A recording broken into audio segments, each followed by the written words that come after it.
Hi mga ka-Cutie Vlogger, so ay na nga for today's video magsisimba kami. At syempre kasama ko si ate at si mama at yung kapatid kong isa. Nakikita nyo naman ang init-init pero iisa lang ang aming payong. Dito nga nakasakay na kami at gandang-gandahan na naman ang atake ng girl na to.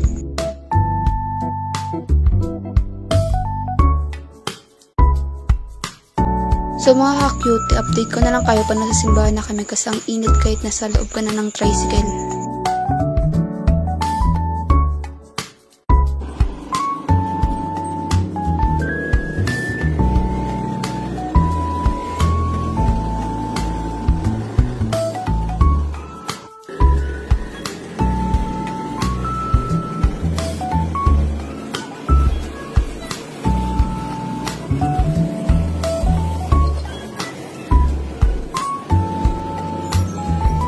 So, nandito na nga kami sa simbahan at outfit check muna bago pumasok ng simbahan. Pakita ko nga pala dyan si mama at yung kapatid namin na pinaka-pogi.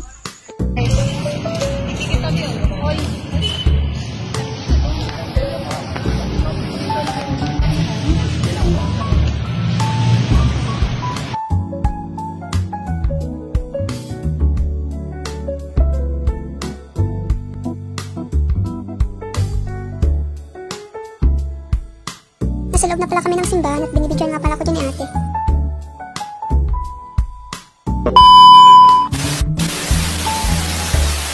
Fast forward, tapos na pala din ang simba at pauwi na din kami. So kung di nyo pa nakikita si post ko or my day, tingnan nyo kasi nandun si picture na nag-healthy kami. Babush! Discourse, saya.